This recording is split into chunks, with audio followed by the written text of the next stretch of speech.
Praise the Lord. എൻ്റെ പേര് Thankamma George.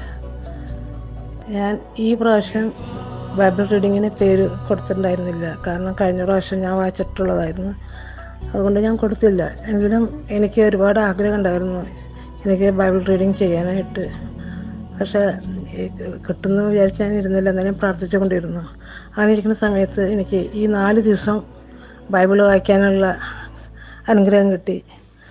ആ സമയത്ത് എനിക്ക് വായിക്കാൻ കിട്ടിയത് യോഹന്നാൻ്റെ സുവിശേഷത്തിൽ നിന്നായിരുന്നു. 13-ാമത്തെ അധ്യായം തൊട്ട് 21 അധ്യായം വരെ വായിക്കാനുള്ള ലാസ്റ്റിൽ വായിച്ച സമയത്ത് ഈശോയുടെ കൂടെ ഇരിക്കുന്ന പോലെയായിട്ട് എനിക്ക് തോന്നി. ഈശോ സംസാരിക്കുന്നതായിട്ട് തോന്നി. ഈശോ പറഞ്ഞു, നിങ്ങൾ എന്നെ തിരഞ്ഞെടുക്കുകയില്ല, ഞാൻ നിങ്ങളെ തിരഞ്ഞെടുക്കുകയാണ് ചെയ്തത്. ഇത് വായിച്ചപ്പോൾ എനിക്ക് ഒരുപാട് സഹിക്കാൻ വയ്യാത്ത സ്നേഹത്തിൽ സന്തോഷം അനുഭവപ്പെട്ടു. ഞാൻ അറിയാതെ തന്നെ ഈശോ എന്നെ ഇത് വായിക്കാനായിട്ട് തിരഞ്ഞെടുത്തല്ലോ എന്ന് ആലോചിച്ചപ്പോൾ ഈശോ എത്രമാത്രം സ്നേഹിക്കുന്നെന്ന് എനിക്ക് മനസ്സിലായി. അതിൻ്റെ ശേഷം ഈശോയുടെ കൂടി ഇരുന്ന് മുഴുവൻ വായിച്ചു തീർക്കണ പോലെയായിരുന്നു എനിക്ക്. ഈശോ എൻ്റെ കൂടെ ഉണ്ടായിരുന്നു, ഈശോയുടെ കൂടെ. അതിന് ശേഷം ഈശോയുടെ കുരിശുമരണത്തിൻ്റെ പീഡാനുഭവങ്ങളെല്ലാം വായിച്ചപ്പോൾ അത് സഹിക്കാൻ വയ്യാത്ത വേദനയോട് കൂടിയിട്ടാണ് വായിച്ചത്. പത്രോസ് തള്ളി പറയുന്നതും പിലാത്തോസിൻ്റെ മുമ്പിൽ ഈശോ നിൽക്കുന്നതും ഈശോ മരണത്തിന് വിധിക്കപ്പെടുന്നതെല്ലാം വായിച്ചപ്പോൾ എനിക്ക് സങ്കടം കൊണ്ട് വായിക്കാൻ പറ്റാത്ത അവസ്ഥയിലായി പോയി.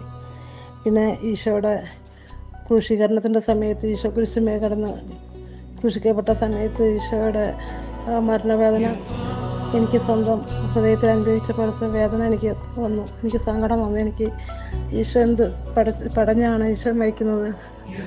ആ അനുഭവത്തിൽ കൂടെ കടന്നു പോകാനായിട്ട് എനിക്ക് സാധിച്ചു. കുരിശിൻ്റെ താഴെ പരിശുദ്ധ അമ്മയും യോഹന്നാസ്ലിയും മറ്റ് സ്ത്രീകളെല്ലാം നിൽക്കുന്ന കൂട്ടത്തിൽ ഞാനും ഉണ്ടായിരുന്നു എന്നുള്ളൊരു ഭാവത്തിൽ കൂടെയാണ് ഞാൻ ഇതെല്ലാം വായിച്ചു പോയത്. മുഴുവൻ സമയവും ഈശോയോട് കൂടി അയക്കാൻ എനിക്ക് അനുഗ്രഹം കിട്ടി, കൃപ കിട്ടി. ഇതുപോലെ ഈ ഒരു അനുഭവം എനിക്ക് ആദ്യമായിട്ടാണ് എനിക്ക് ബൈബിൾ വായിക്കുമ്പോൾ എനിക്കുണ്ടായിട്ടുള്ളത്. ഇതിക്ക് മുന്നേ ഈ ഭാഗങ്ങളെല്ലാം ഞാൻ വായിച്ചിട്ടുണ്ടെങ്കിലും ഈ സമയത്ത് എനിക്ക് വായിച്ചപ്പോൾ എനിക്ക് എന്നെ തന്നെ നിയന്ത്രിക്കാൻ പറ്റാത്തൊരു അവസരത്തിൽ കൂടെയാണ് ഞാൻ കടന്നു പോയത്. ഈശോയ്ക്ക് ഒരുപാട് നന്ദി. ഈശോയുടെ പീഡാനുഭവം, വേദനയും മരണവും എല്ലാം എനിക്ക് നേരിൽ കണ്ടതായിട്ട് ഞാൻ അനുഭവപ്പെട്ടതിനെ ഓർത്ത് ഈശോയ്ക്ക് നന്ദി പറയുന്നു. അതിനായിട്ട് റോസിന് നന്ദി പറയുന്നു. എനിക്ക് വായിക്കാനായിട്ടൊരു അവസരം റോസ് ഒരുക്കി തന്നു. അതിന് വേണ്ടിയിട്ട് ഞാൻ റോസിന് നന്ദി പറയുന്നു. ഇനിയും ഇതുപോലെയുള്ള അവസരങ്ങൾക്കായിട്ട് ഞാൻ കാത്തിരിക്കുന്നു. ഈശോ മിശിഹായ്ക്ക് സ്തുതിയായിരിക്കട്ടെ.